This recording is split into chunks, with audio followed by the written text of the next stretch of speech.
Hello and welcome back to the Feel Good Factor, tips and tricks to keep your energy as positive as possible. My name is Tracy Hardwick. This week I would like to talk to you about loneliness and isolation and depression and very high anxiety and the epidemic that we are experiencing in our society.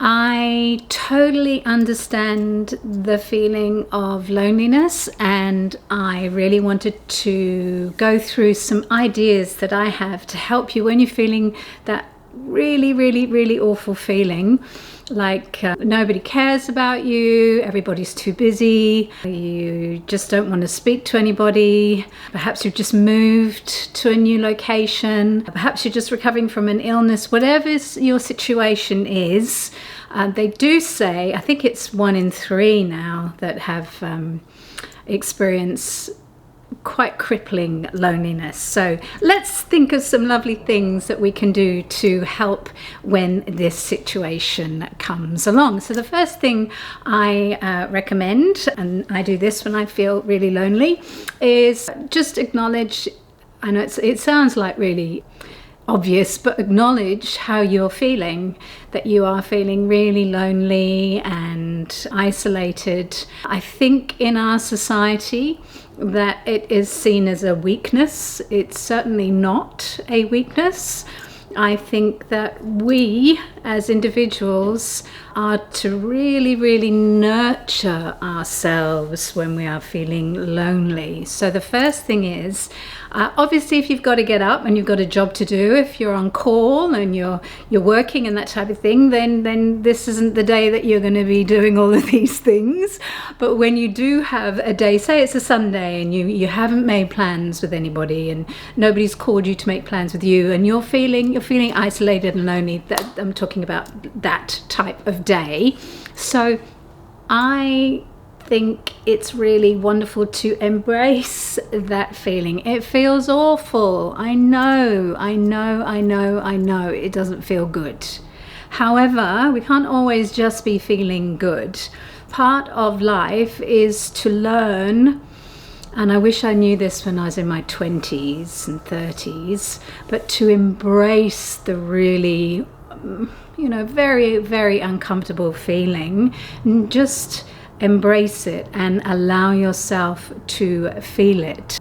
For example, little tricks that I do, I have a lovely bath and I get in the bath and I put Epsom salts in and lavender. I love to watch comedies. At the moment I'm going through Steve Carell for the 3rd time in The Office. I just think he's so funny. Or you may like to spend some time just nurturing yourself in bed, reading a book. I've seen quite a few people recently online talking about the power of reading books, because unlike watching screens and flicking through your phone, when you're actually engaged in reading the book, and the book that I'm reading at the moment is taking me on this lovely journey, and she's a swimmer, and she's talking about that she goes dawn swimming every morning, and this wonderful world that I'm not in, I can actually experience this beautiful world with her. So another thing I recommend that you can do is, if you're waking up with that feeling of like you're so angry, or you feel bitter or resentful or whatever, and you don't want to give that to your family and your friends, own your own emotions. Write a letter, swear, do whatever you want to do with it, and then you can burn it. Okay, it's really cathartic. Don't send it to the person, okay? Now, I know that when you're feeling really awful and sad and lonely and sometimes even suicidal thoughts, there is Lifeline that you can call. Lifeline, an amazing service. If you just want to pick up the phone and just go down the phone, then you can. And it's somebody that doesn't know you, totally anonymous, and it's an opportunity for you to share your problem, whatever it is, and be heard by somebody. Because of course, in this day and age, our family, our friends, and we might be far away from the people that we love. We don't want to burden them, so that there is Lifeline. You can use that. Now, if you are going to think about using substances, then please just stop for a moment before you go to the liquor cabinet, before you go and use that drug, before you go on that booty call and use sex or whatever you're going to do before. I mean, I don't know about online shopping. I think online shopping is pretty cool. But the actions that you know, they're going to make you feel really, really good for about an hour or 2 or 3. And then the consequences of the next day hit you, and then it's 10 times worse. So you know, if you've watched any of my episodes, that I'm a great advocate for this lovely man, Jason Vale, Kick the Drink, because when I read his book, I just thought, wow, my God, this guy really knows what he's talking about, and it's entertaining. He's a British man. He gave up alcohol. I'm also going to put a link for a YouTube of his, because he's a juice master, and there is this amazing YouTube that you can watch when you're feeling lonely and sad. I recommend you press on this YouTube and go on this lovely journey with him. So I'll put that in the notes with this episode too. Tip number 3 is meditation. Yes, I know you don't want to meditate when you're feeling down. I get it. In fact, it's probably the last thing that you want to do is stop and listen to your brain. So this is probably not a tip to do while you're feeling really sad and really down and isolated. But if I can stress anything that's really made such a profound effect on my life, has been the meditation. So I'm going to add Michael A. Singer, a YouTube, in the description box, and all I can say is I thoroughly recommend you listen to his work. He just recommends that you meditate for 10 minutes a day, for the chance for you to see how crazy your mind is, and it says the most craziest things which aren't true. So, you know, we're sitting there feeling so sad and lonely and isolated, and these crazy things are going on in our brains, when just 10 minutes a day, have a little look at what your mind is doing. There are loads of meditation courses that you can do, but for you personally, just 10 minutes in silence. But as I said, I'm going to recommend the absolute expert who's really helped me in my life, Michael A. Singer. He's got loads and loads of YouTubes, so I'll link one in the description below. Tip number 4 is sleep. Sleep. Lots and lots and lots of sleep. I understand if you've got to get up and you have to go to work and all of that jazz, but I'm talking about those days when you are able to nurture yourself and you're just feeling awful. Sleep. So a lot of people have sleep issues, and I'm not going to go into all of what to do and how to do it. I'm just going to say what I do. I love sleeping, and I really don't, thankfully I don't have any issues with sleep. In fact, I just probably sleep. I'm just very lucky in that regards, and I listen to my body. And if you want to have a sleep in the afternoon, obviously the most obvious things: make everything dark, turn your screens off. And I find if it's a little bit noisy around me, because I live near the airport, I wear earphones, just the little one Bluetooth earphone. And I'm going to leave in the description box Buddhist sleep stories, which again I absolutely love, because my brain can go off on a bit of a tangent if I'm waking up at 3 a.m.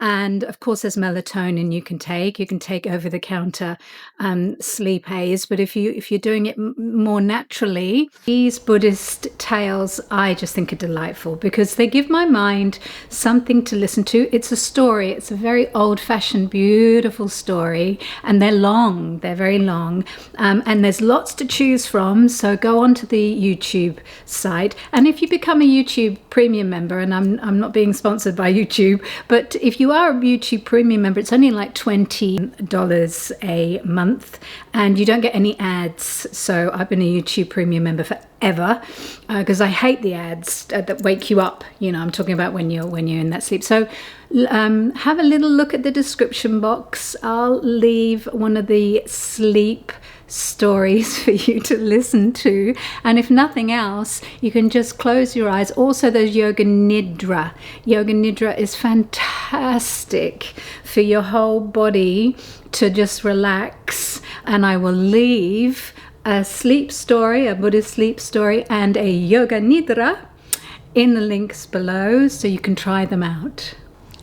Tip number 5 is increasing your social connection and your relationships. There was a Harvard study done of adult development following subjects for 80 years, beginning in 1938.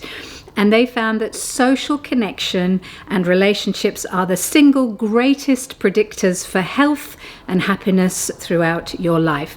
So, of course, when we're feeling really lonely and depressed and isolated, the last thing we kind of feel like doing is reaching out to people. But this is where you've got, please come out of your comfort zone. You can pick up your phone and send a text to somebody. You don't have to tell them that you're feeling really sad if you don't want to. You could say, hey, next Tuesday, do you fancy meeting for a coffee? Or would you like to come over to my place for lunch next Wednesday? Or if that doesn't suit you, do you want to suggest a date? And try a couple of your friends or associates. You'll be surprised actually how they will welcome your messages, and don't listen to that silly brain that says other things like, negative things. Let that go, okay? Pick up your phone. You can text when you're feeling really, really sad.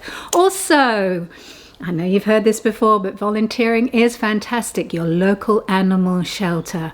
Beautiful, beautiful animals always need little friends to come and cuddle them. Your homeless shelter. Go and make some soup. It's a great, I've done it. It's really good. You meet some really cool people there. Your disability groups. There is a camp that I work at in the Central Coast called Camp Breakaway, and they always need volunteers. Or going into an old age people's home and reading to them, or going and making them a cup of tea and sitting with them. They're so lonely. Oh my God, if you think you're feeling lonely, you go and sit with those beautiful people. They feel so rejected. So please, being of service, and make a commitment to do it. Like, make sure that you've got a time booked in and they know you're coming, because then you will have to get out of bed and make yourself ready and have a shower and things like that and go. And the final tip, last but the best one, fall in love with yourself.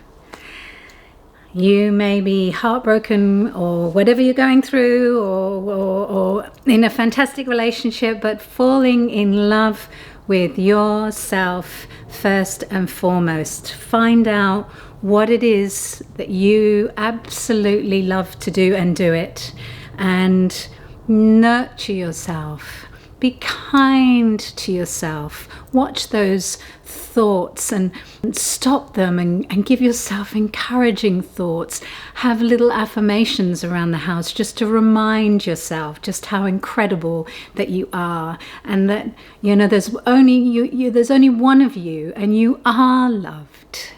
You are cherished, even though you might not feel it right now. I promise you, you really, really are. And I'm creating this so that we can all get together in the community. Please leave a comment if you can suggest anything else that you have any other ideas about keeping positive and what helps you with loneliness. I'd love to hear from you. Leave a comment. And if I can be of service to you, I'll leave my email. You can email me. And I specifically am very good at mentoring creative artists, singers, dancers, actors. If there's music in you and you feel a little bit stifled and you feel like you've got a book inside of you, or you need some mentoring, then I am of service to you. So thank you very much for your time. Leave a comment, subscribe, and remember, keep your energy as positive as possible, and I'll see you next episode.